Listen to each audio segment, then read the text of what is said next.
In the quiet moments between heartbeats, when the world grows still, there are stories that demand to be told. Tonight, we dive into 8 accounts from those who've walked the thin line between our world and something else. These aren't just ghost stories. They're windows into lives forever changed by encounters with the unexplained. Each tale we share tonight comes directly from those who lived them.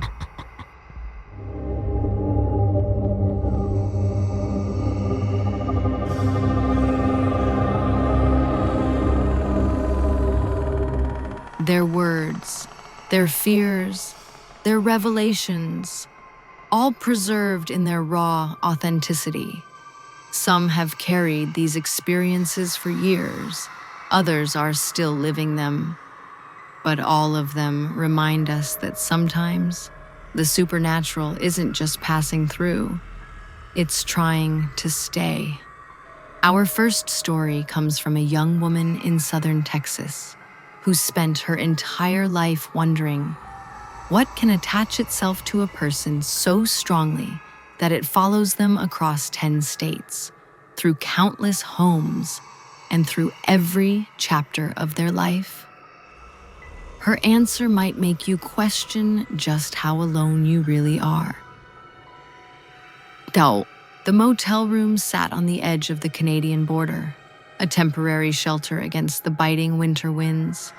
For most 4-year-olds, such a place would be an adventure, just another stop on a long journey from San Diego to Anchorage.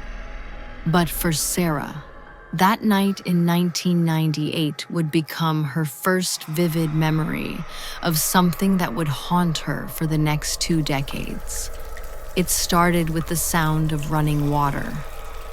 Sarah and her mother had fallen asleep to the gentle hum of the heating unit, but something else pulled them from their dreams. A soft, persistent dripping sound, like a faucet not quite turned off. When they opened their eyes, the ceiling above their shared bed told a different story. Dark stains spread across the white surface, their color a deep crimson in the dim light filtering through thin curtains. But it wasn't just the stains that made Sarah's mother grab her and rush from the room. It was the indentations, clear, unmistakable impressions of human body parts pressed into the ceiling as if someone had been trapped inside, struggling to break free. The front desk clerk found nothing when he checked. The ceiling was pristine, unmarked. But Sarah knew what she'd seen, and it was only the beginning. By elementary school, Sarah's world had become populated by people others couldn't see. They would appear in hallways, sit in empty chairs during class, or stand in corners watching the children play. These spirits, though she didn't call them that then, seemed as real as her classmates. They dressed in clothes from different eras, went about their own business, and sometimes even smiled at her. She learned quickly not to point them out, not to wave back, not to acknowledge the way some of them would follow her home. Some people, her grandmother would later tell her, are blessed enough to see everything in the world, not just what we want to see or what others want us to see. Her grandmother understood because she saw them too.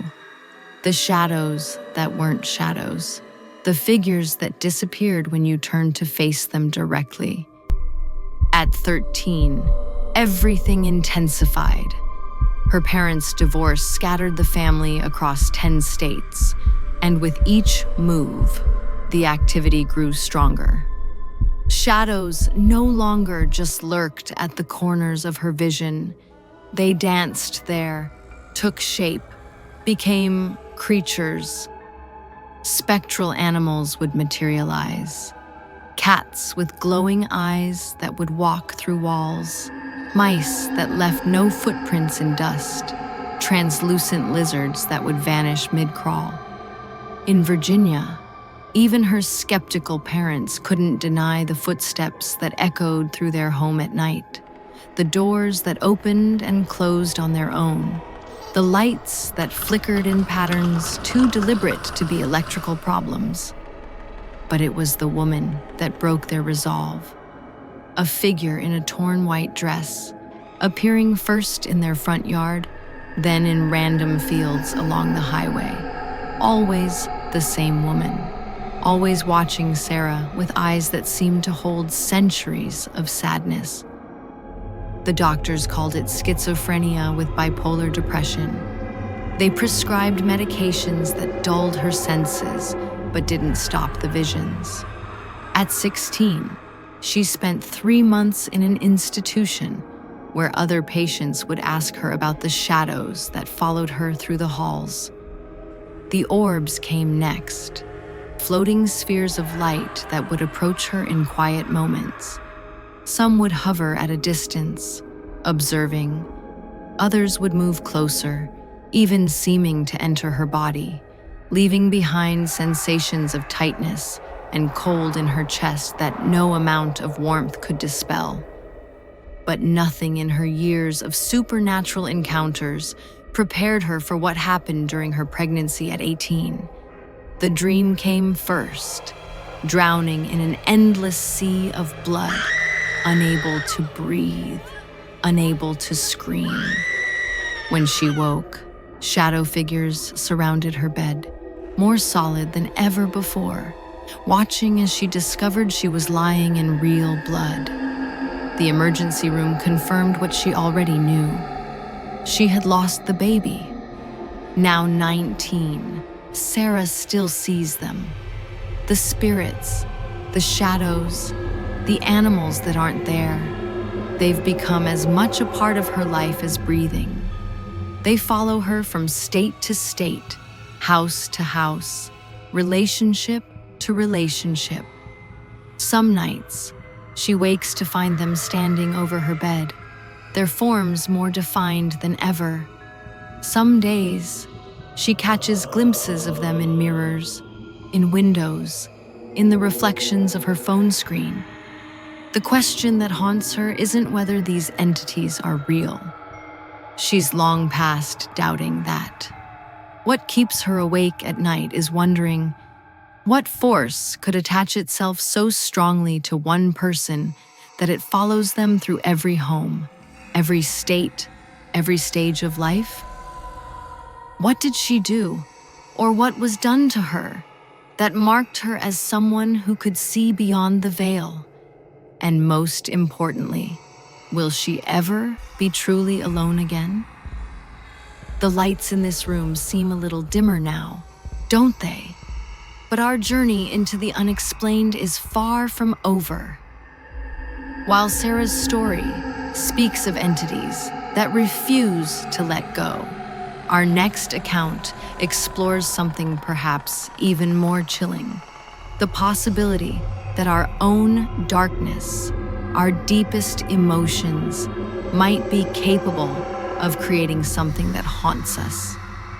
In Michigan, a woman is about to share how her pain and anger may have manifested into something that would follow her family for decades. Michigan winters were always harsh, but the winter of 1988 felt particularly brutal for Marie.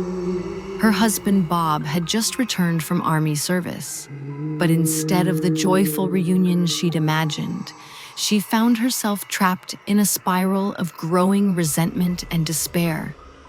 While she worked multiple jobs to keep their bills paid, Bob drank away their savings, leaving her exhausted, angry, and increasingly bitter. The first incident seemed almost like karma, a small justice in an unjust situation. During one of their heated arguments, Bob suddenly stumbled backwards as if pushed, though Marie stood several feet away. She remembered feeling a flash of satisfaction, quickly followed by guilt. But that was just the beginning. The falls became more frequent. Bob would trip over nothing, especially during their arguments. The stairs became particularly treacherous for him. He'd lose his balance despite holding the railing, sometimes ending up with inexplicable bruises. Marie noticed a pattern. These accidents always happened when her anger peaked, when the frustration of their situation felt like it might suffocate her. Easter morning 1989 marked a turning point. Bob was cleaning the bathtub, and they were having yet another argument about money. Marie stood in the doorway, feeling that familiar surge of anger building in her chest. Suddenly, Bob let out a blood-curdling scream. Blood streamed down the back of his head from a deep gash, but there was nothing in the tub that could have caused such an injury. No fallen objects, no sharp edges, just empty space and an impossible wound. When they moved from Michigan to Ohio, Marie hoped to leave the strange occurrences behind. Instead, they intensified. Flour jars would launch themselves across the kitchen during arguments. Managers who had treated Marie unfairly would report mysterious accidents, always falling, always tripping, always when she'd been particularly angry with them. Their German shepherd, Dakota, became an unlikely witness to the growing supernatural presence. The dog would sometimes freeze in place, hackles raised, tracking something invisible across the room with his eyes. He'd whimper and hide behind Marie, as if seeking protection from something only he could see. The most chilling manifestation came in 1995. Bob was downstairs when he heard Marie's voice from the top of the stairs, asking what he wanted for dinner and making specific suggestions. Whatever presence haunted them had somehow created a perfect duplicate of Marie. Her voice, her mannerisms, even her way of thinking about meal planning. The activity continued to evolve over the years. Knocking sounds would echo through their home, always in sets of 3. A deep, guttural growling would emanate from empty rooms. Sometimes, when Bob was away, his distinctive coughing could be heard from their bedroom, though he was miles away at work. Even their current house, a relatively new construction with no history of death or trauma, couldn't escape the phenomena. A shadow figure began appearing in Marie's bedroom and bathroom, tall, dark, and distinctly human in shape. Unlike the violent encounters of earlier years, this entity seemed content merely to observe, though it would occasionally try to frighten her. Marie learned to simply tell it to stop, and surprisingly, it would listen. The most unsettling aspect wasn't the supernatural activity itself, but rather its connection to Marie's emotional state. Every major manifestation seemed tied to moments of intense negative emotion: her anger, her depression, her sense of being trapped. The entity, whatever it was, appeared to feed off these feelings, growing stronger when she was at her lowest points.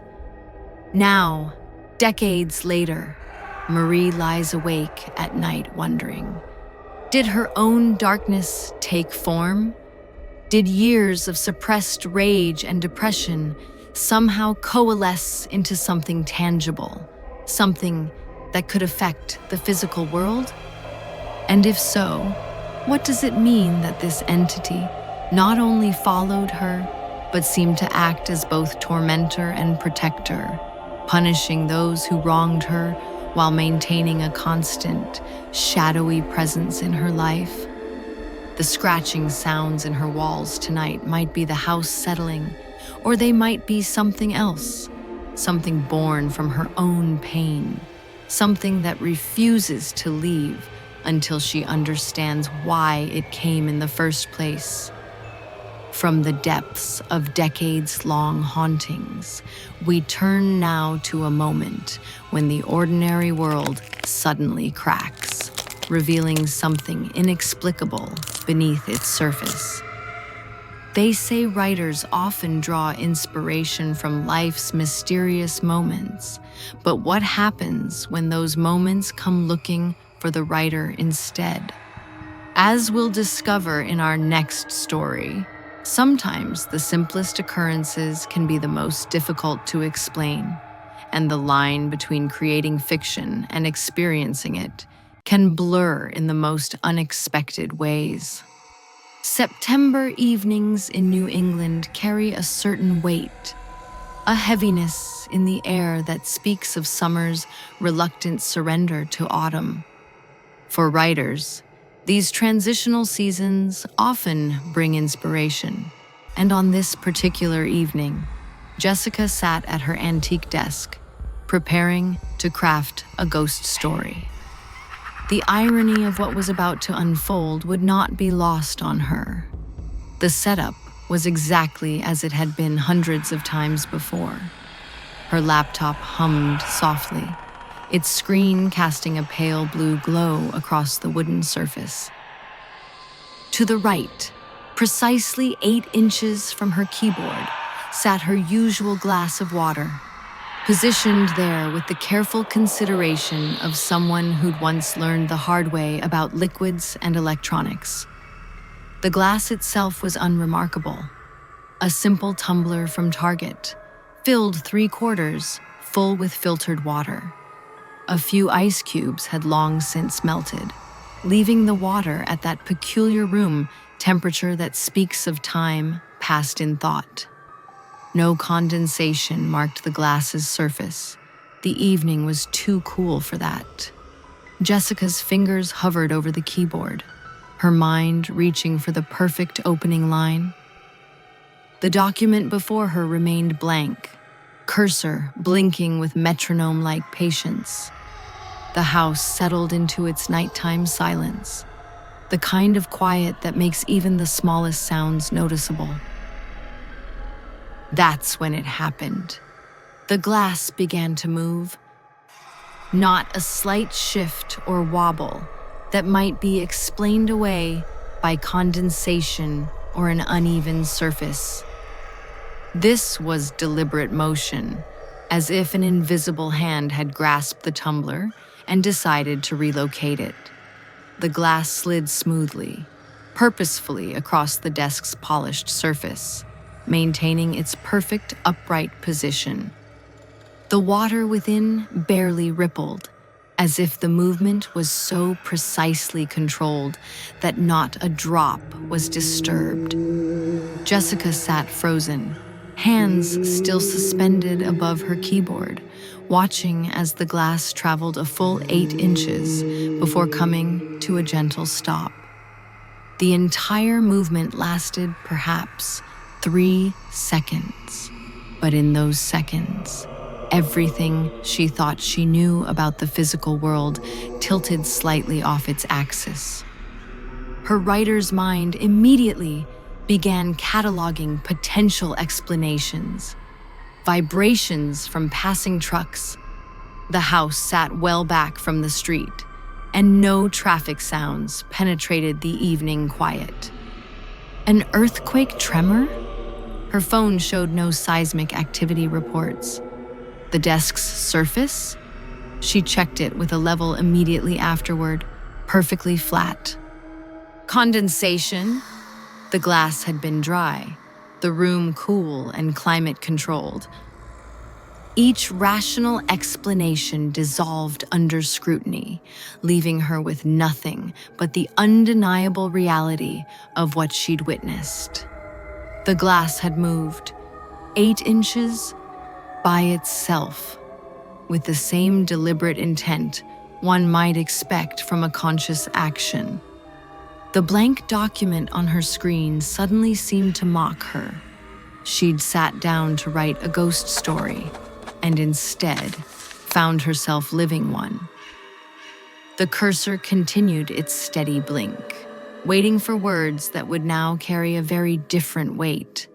How does one write fiction about the supernatural when reality itself begins to bend? That glass still sits on her desk today, a constant reminder that sometimes the best stories aren't the ones we create, but the ones that create themselves around us. She's never seen it move again, but sometimes, late at night when the cursor blinks and the house grows quiet, she swears she can feel something watching, waiting, perhaps wondering if she's ready for another demonstration of the impossible. As we leave behind the singular moment of inexplicable movement, we turn to a story that spans decades, a lifetime of supernatural encounters that began in childhood and never truly ended.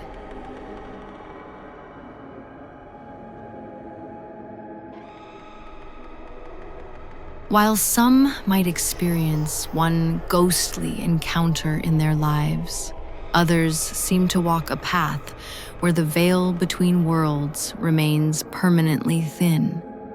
Our next storyteller has lived in this liminal space since their earliest memories, and their experiences remind us that for some, the paranormal isn't just an event, it's a constant companion through life's journey. Every childhood home holds memories, but for Michael, those memories came with footsteps that shouldn't exist and voices that couldn't be explained. His first encounter with the unexplained came at age 6. In the sprawling Victorian his parents had lovingly restored on the outskirts of Portland, Maine. It began with the sound of boots, heavy, deliberate footsteps moving up and down the upstairs hallway. At first, his parents dismissed it as the house settling, but soon they couldn't ignore the pattern. The walking always started at 2:47 a.m., always took exactly 12 steps, and always stopped outside Michael's bedroom door. The voices came next. They would drift up through the heating vents like radio signals from another time, fragments of conversations held in tones too muffled to understand but too distinct to ignore. His mother would check every room, thinking perhaps the TV had been left on, only to find every electronic device silent and dark. By age 10, Michael had learned to distinguish between different types of supernatural activity. There were the resident haunts, the regular phenomena tied to specific places in the house. The lady in blue who descended the main staircase every Sunday morning. The child's laughter that echoed from the empty nursery. The smell of pipe tobacco that would fill his father's study, despite no one in the family being a smoker.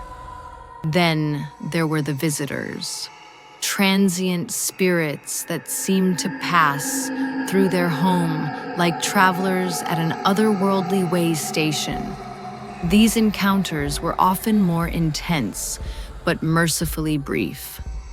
A man in Civil War uniform who appeared during a thunderstorm, trying desperately to convey some message before fading away. A young woman in 1920s attire who would appear in mirrors, her face streaked with tears. The activity followed Michael through adolescence and into different homes. In his first apartment, objects would relocate themselves overnight. Keys, watches, books all found in impossible places. His college dorm room became known as the cold spot because of its inexplicable temperature drops, even when the heating was working perfectly. But it was the shadow figures that proved most unsettling. They started appearing in his peripheral vision, tall, dark forms that seemed to watch his every move. Unlike the other spirits, These entities felt malevolent, their presence bringing waves of dread and unease. They grew bolder over time, no longer content to lurk at the edges of rooms. Michael would wake to find them standing over his bed, their forms darker than the surrounding darkness. The physical encounters began in his late 20s. A push on the stairs that nearly sent him tumbling. Cold hands brushing against his face in empty rooms. Scratches appearing on his arms while he slept. Each incident seemed designed to remind him that these entities could affect the physical world, could affect him whenever they chose. When his daughter Emma was born, Michael hoped she might be spared his sensitivity to the supernatural. Those hopes were dashed when, at age 3, she began having conversations with the old lady in the rocking chair, a figure only she could see, but who perfectly matched Michael's deceased grandmother, down to the brooch she always wore.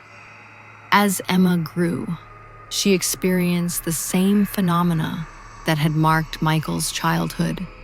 The footsteps, the voices, the relocated objects. But she also encountered things he never had. Shadow creatures crawling across her bedroom ceiling, invisible hands that would braid her hair while she played, music box melodies playing from empty rooms. The generational connection raised disturbing questions. Was this sensitivity inherited, passed down through bloodlines like eye color or height? Were certain families more attuned to the supernatural, or did the entities themselves recognize and attach to specific bloodlines? And most troublingly, what would happen when Emma had children of her own? Now, in his 40s, Michael has learned to live with his uninvited guests. Some nights are peaceful, others are filled with activity that defies explanation. He's documented hundreds of encounters, searching for patterns, trying to understand why his family seems to attract these phenomena. The spirits, shadows, and unexplained events have become as much a part of his life as breathing. Unwanted companions on a journey he never chose but cannot escape. While Michael's story speaks of supernatural sensitivity passed through generations, our next account reveals that sometimes the most persistent hauntings can be confronted and overcome. From the fog-shrouded streets of Wigan to the quiet corners of modern suburbia, we follow a woman's journey from perpetual haunting to eventual liberation. Her tale reminds us that even the darkest spiritual attachments might have their breaking point, if only we can find the courage and wisdom to face them head-on. The old farmhouse in Wigan stood like a dark sentinel against the gray English sky, its weathered walls holding secrets that would haunt 5-year-old Emma for decades to come. Her first memory of the presence wasn't a sighting or a sound. It was fear. Pure, primal fear that would root her to her bed each night, eyes fixed on the forever ajar cupboard door that refused to stay closed. No matter how many times her mother pushed it shut, that door would creep open, inch by inch, as if something inside was watching, waiting. Emma would lie there, blanket pulled to her chin, heart pounding so loud she was sure whatever lurked in that cupboard could hear it. Her mother dismissed her fears with practical explanations. Old houses settle, doors swing on uneven hinges, imagination plays tricks in the dark. But her father knew better. Years later, he would confess to her that he too felt it, that overwhelming sense of dread that would grip him at the bottom of the stairs. He'd stand there, keys in hand, ready to ascend, while something unseen seemed to press down on him, willing him to stay below. Sometimes, he'd give in and sleep on the couch rather than face whatever waited upstairs. The entity, as Emma came to think of it, wasn't content to stay in Wigan. When the family moved to Cumbria, it followed. The manifestations changed, but the presence remained. Tapping on windows became its favorite game. Sharp, deliberate knocks that would start at her bedroom window, then move around the house, as if something was circling, testing each pane of glass for weakness. Then came the footsteps with their distinctive sound, boot heels on wooden floors, accompanied by the jingling of coins, like someone with loose change in their pocket pacing the hallways at night. Emma would lie awake, tracking the sound as it moved from one end of the house to the other, sometimes stopping directly outside her door. The faces began appearing in her mind's eye, vivid, detailed visages of people she'd never met, each carrying its own weight of emotion. Some seemed lost, others angry, but all felt invasive, as if something was projecting these images directly into her consciousness. Each face brought with it a sensation of sadness and darkness that would linger for days. Through shared houses and relationships in her 20s, the activity evolved. Music would play from empty rooms, not modern songs, but old melodies that seemed to echo from another time. Objects would vanish, only to reappear days or weeks later in impossible places. Her mother's ring found inside a sealed jar, her favorite book discovered in the attic of a house she'd just moved into. Pregnancy intensified everything. The entity seemed drawn to her changing body, its presence becoming more oppressive with each passing month. The activity around her grew stronger. Doors would slam with enough force to shake walls. Footsteps became louder, more insistent. Other people began noticing too. Friends would refuse to visit, claiming her house felt heavy or wrong.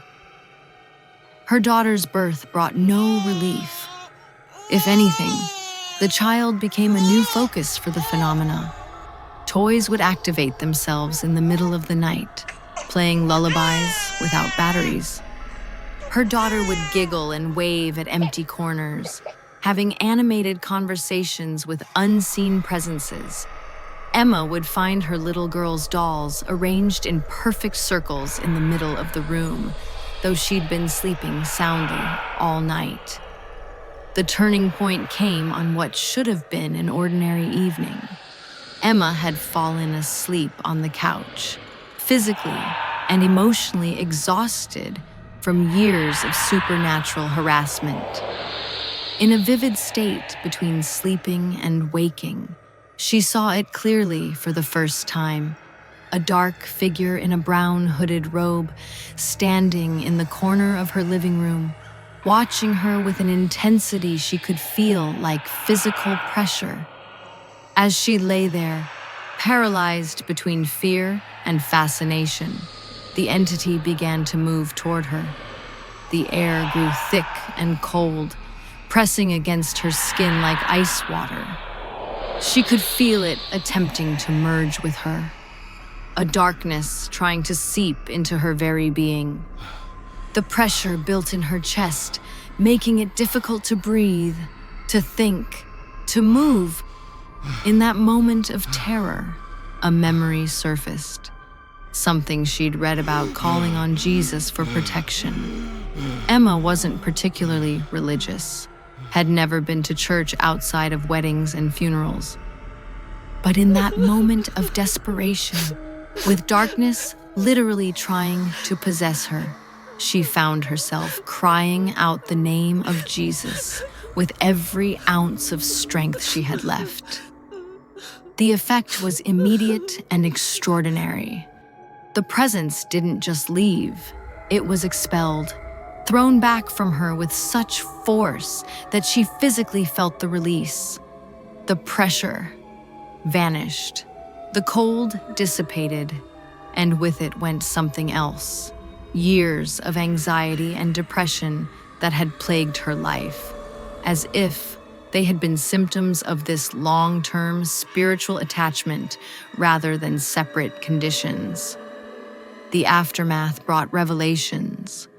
While traces of activity remained, her son would later experience similar window tapping phenomena. The oppressive presence that had dominated her life for decades was gone. More importantly, her understanding of these entities had fundamentally shifted. They weren't necessarily evil, she realized, but perhaps lost souls trapped by their own fears and negative emotions, attaching themselves to the living out of desperation or confusion. The cupboard door in that old Wigan farmhouse had been more than just a portal for childhood fears. It had been the beginning of a journey that would take her through decades of supernatural encounters before finally leading to liberation. Now, when she encounters spiritual activity, she faces it with understanding rather than fear, knowing that sometimes the most frightening things in our lives are simply lost souls looking for their own way home. From a lifetime haunting finally overcome through faith and understanding, we turn to a gentler tale, one where the supernatural weaves itself into daily life, not through terror, but through subtle reminders that reality isn't quite what we assume. Our next storyteller from Mississippi shares how small, inexplicable moments across 5 decades have created a tapestry of wonder rather than fear. Sometimes, it seems, the most compelling ghost stories aren't about dramatic encounters, but about those quiet moments when the ordinary world reveals its extraordinary secrets. For 54 years, Thomas had lived with the unexplained, not as an unwelcome intruder, but as a constant companion that moved through his life like a gentle undercurrent. His story began in the house his parents built in Mississippi, where the humid air seemed to hold secrets in its very molecules. The formal living room became the stage for their first memorable encounter. It was well past midnight, and 14-year-old Thomas sat with his mother, watching Johnny Carson on the old Zenith television. The crash from the formal living room cut through the host's monologue like a thunderclap, a sound so distinct, so familiar, that mother and son exchanged knowing looks before speaking. "The punch bowl," they said in unison. That crystal punch bowl, a family heirloom that had survived 3 generations of holiday gatherings, sat prominently displayed on the formal dining room table.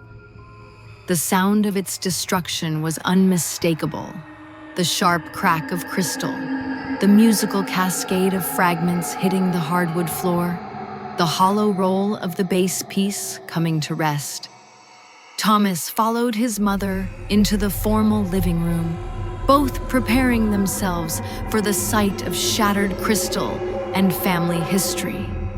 The light switch clicked, flooding the room with warm light, revealing nothing.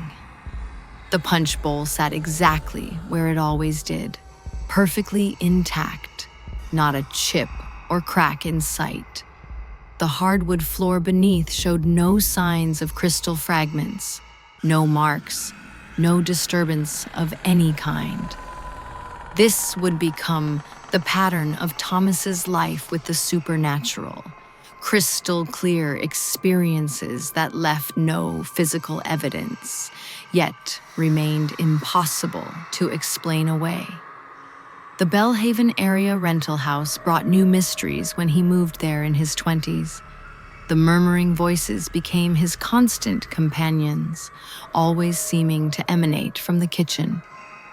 They spoke in tones just below comprehension, like a radio playing in another room, tuned to a frequency that carried conversations from another time.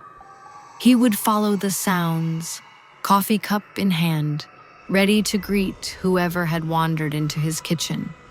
But each time, the room stood empty, the voices fading to silence the moment he crossed the threshold. Local historians later told him of the house's history, of young lives lost there in the 1960s, of families torn apart by tragedy. The voices never seemed threatening, though, rather, they felt like echoes of moments that refused to fade completely from the world. The turn-of-the-century home he purchased in his 30s came with its own mysteries. Another thunderous crash of breaking glass led him on another futile investigation, but it was the lilac perfume that truly captured his attention. The scent would appear without warning, filling rooms with its sweet, nostalgic fragrance before dissipating as quickly as it came. It seemed to have a pattern, appearing most often when the house was peaceful, as if whatever presence wore that perfume felt most comfortable in moments of tranquility. Even his band's practice loft on State Street, a place of electrical hum and amplified sound, couldn't escape the touch of the inexplicable. Band members would freeze mid-song, everyone feeling that unmistakable sensation of someone entering the room. Heads would turn toward the door, expecting to see a late arrival or curious passerby.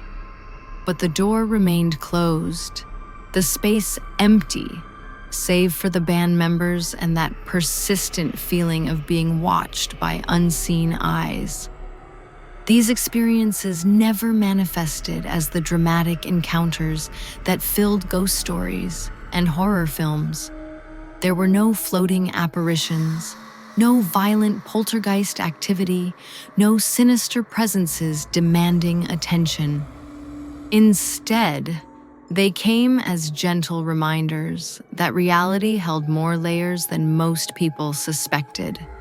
The unexplained phenomena wove themselves into the fabric of Thomas's daily life, becoming as familiar as the creak of old floorboards or the play of afternoon light through stained glass windows. Each incident carried its own signature, the precise sound of that never-broken punch bowl, the specific cadence of those just out-of-reach voices, the unique note of that phantom lilac perfume. Over the decades, Thomas came to understand that perhaps these weren't so much hauntings as they were moments when the veil between worlds grew thin enough for small wonders to slip through. They were reminders that mystery still existed in the world, that some questions were better left as questions, their answers held in the spaces between what we know and what we sense but cannot prove. Now, in his late 60s, Thomas still encounters these gentle intrusions of the impossible into the ordinary. They come less frequently, perhaps, but with the same quiet insistence that there's more to this world than what we can explain. And maybe that's the real ghost story, not one of fear and darkness, but of wonder and possibility, told in the language of phantom crashes, whispered voices, and the lingering scent of lilacs in empty rooms. From the gentle mysteries of Mississippi, we turn to a darker tale that reminds us how military service can sometimes open doors to realms we never meant to explore. When a U.S. Army infantry veteran encountered something in his bedroom one night. It wasn't just a single incident. It was the beginning of a haunting that would challenge everything his combat training had prepared him for. Sometimes, the battles we face at home can be more terrifying than those we face in war. After 5 years of active duty in the U.S. Army Infantry, Staff Sergeant James Mitchell thought he knew fear. He'd faced firefights in dusty streets, navigated through IED-laden roads, and endured the constant tension of combat patrols. But nothing in his military training had prepared him for what awaited him on a quiet Friday evening in his suburban home. The night had started normally enough. James and his fiancée Sarah had settled in for the evening, the familiar comfort of their bedroom offering a stark contrast to the harsh environments he'd recently left behind. The soft glow of their bedside lamps cast warm shadows across walls adorned with photos of happier times. Their engagement, family gatherings, moments that anchored them to normality. The entity appeared without warning. At first, James thought his combat-trained eyes were playing tricks on him. A shadow, perhaps, or a trick of the light.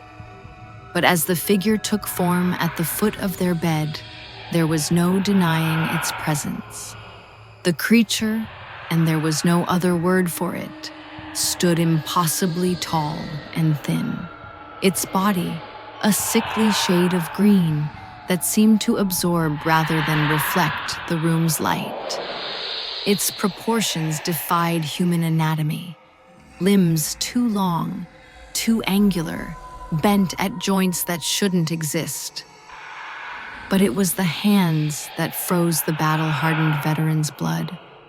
Elongated fingers tapering into points that looked more like claws, reaching slowly, deliberately toward the bed where he and Sarah lay paralyzed with terror. Their flight from the bedroom happened in a blur of adrenaline and instinct. James found himself at their neighbor's door, Sarah trembling beside him, both struggling to explain what they'd seen. The neighbor's concerned face and warm living room provided temporary refuge, but they knew they'd have to return home eventually.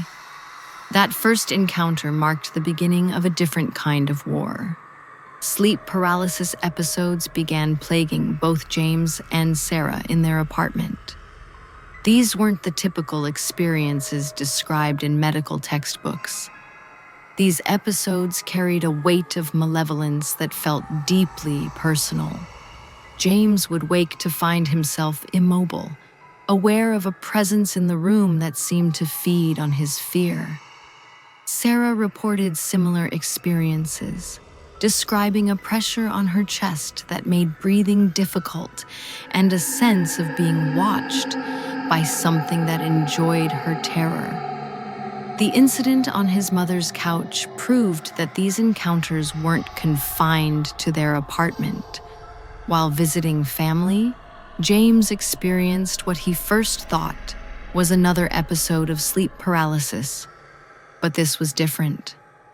He was fully awake, aware of every detail in the room, the ticking of the wall clock, the hum of the air conditioning, the family photos watching from their frames.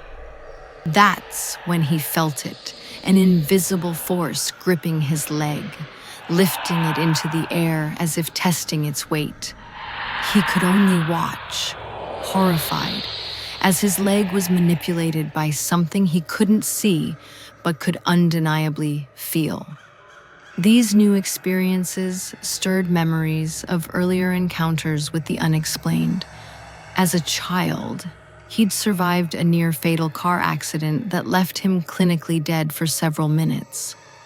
During those moments, he'd encountered his deceased grandmother in a vision of overwhelming light and peace. The memory of that experience stood in stark contrast to what he now faced. where his grandmother had brought comfort, these entities brought only dread. His time in Kandahar had offered another glimpse into the supernatural. The dream came during a particularly tense period of deployment. He saw himself possessed on a couch, his voice transforming into an inhuman roar as a priest attempted an exorcism. The dream had felt more like a warning than a nightmare, as if something was showing him a possible future. Since returning from overseas, the feeling of being watched has become James' constant companion.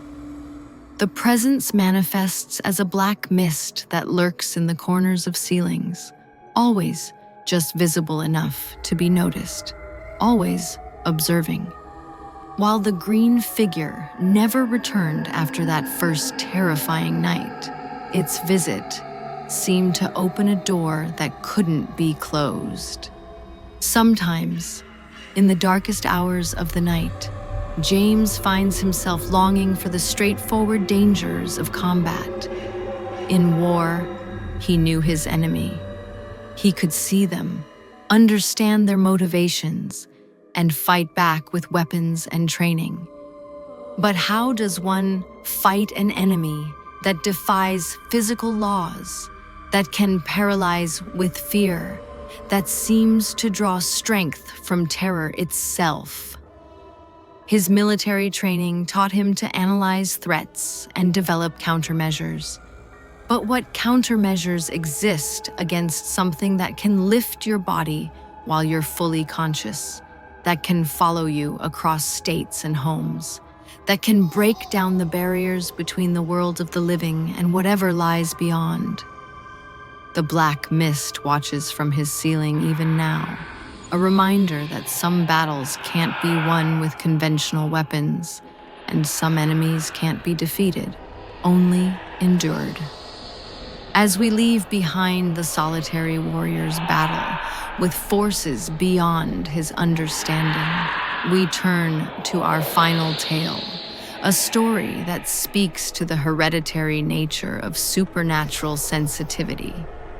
What happens when the ability to perceive the otherworldly isn't just a personal burden, but a family legacy? Through the eyes of a mother watching her daughter inherit her gift or curse, we explore how the supernatural can echo through generations, leaving us to wonder, are these experiences random? Or is there something in our blood that draws the attention of those who linger between worlds? In a modest home on the outskirts of town, where financial constraints meant sharing bedrooms and making sacrifices, Marie's supernatural journey began at age 12. That first touch, a hand laying gently atop hers at the light switch, would become the opening chapter of a multi-generational story that continues to unfold today. The house itself was unremarkable, a simple two-story structure built in the 1920s by Marie's great-great-grandfather. What made it extraordinary were the unseen residents who never quite moved out. At first, the manifestations seemed almost companionable, the sound of dishes being carefully arranged in the kitchen when everyone was asleep, footsteps that matched the daily patterns of a household going about its business, the comforting scent of pipe tobacco that would drift through the house precisely at 4 a.m. Marie came to recognize this morning visitor as her great-great-grandfather's presence. He had been a pipe smoker in life, rising early each day to tend his farm. The tobacco scent became particularly strong during her early months of motherhood, appearing like clockwork as she rocked her newborn daughter in the pre-dawn hours. It felt less like a haunting and more like a family tradition extending beyond the grave. A great-great-grandfather keeping watch over his descendants. But the peaceful coexistence with the supernatural began to shift when her daughter, Sarah, reached adolescence. The girl who had once giggled at unseen presences, treating them like imaginary playmates, suddenly found herself facing darker encounters. It started with the rocks, tiny pebbles that would come flying out of her closet at random intervals, their trajectory impossible to explain by natural means.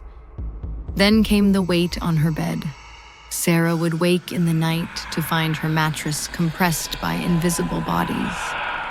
The pressure so distinct, she could map out where these unseen visitors sat or lay.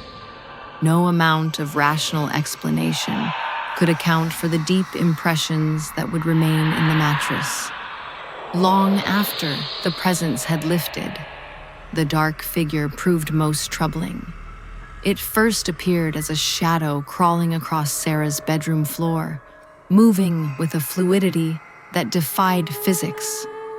Unlike the familiar spirits that had haunted their home for years, this entity brought with it a sense of malevolence that changed the entire atmosphere of the house.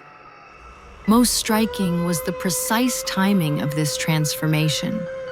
As Marie's experiences began to fade, the familiar footsteps growing fainter, the pipe tobacco scent becoming rare, Sarah's encounters intensified. It was as if whatever force had attached itself to the family had chosen to shift its attention from mother to daughter, marking the passing of supernatural sensitivity from one generation to the next. The pattern raised unsettling questions about the nature of family hauntings. Marie found herself spending sleepless nights researching genealogy, discovering that many female relatives across generations had reported similar experiences. Her grandmother had seen shadow people in the corners of rooms. Her great-aunt had spoken of invisible hands braiding her hair. Even her cousin, living hundreds of miles away, reported unexplained phenomena that eerily mirrored their own experiences. Were these entities tied to their bloodline, following the family across generations like spiritual inheritance? Or was it the sensitivity itself that passed from mother to daughter, opening their eyes to a layer of reality others couldn't perceive? The questions multiplied as Sarah grew older, especially when she began talking about having children of her own someday. Now, mother and daughter have learned to navigate their shared reality with a mixture of caution and acceptance. They maintain journals documenting their experiences, noting patterns and similarities that might help future generations understand their supernatural legacy. They've developed their own protocols for dealing with different types of phenomena: sage for the darker entities, quiet acknowledgement for the familiar spirits, firm boundaries for the more mischievous ones. The house still holds its secrets, but they're no longer just haunted places. They're family spaces where the line between the living and the dead has grown thin through generations of shared experience. The footsteps still echo through empty rooms. The closet still occasionally yields its mysterious projectiles. And somewhere in the pre-dawn hours, a hint of pipe tobacco might still drift through the air, carrying with it the comfort of knowing that in this family, you're never truly alone, for better or worse. As we conclude tonight's journey through these 8 remarkable tales, we're left with questions that echo in the darkness.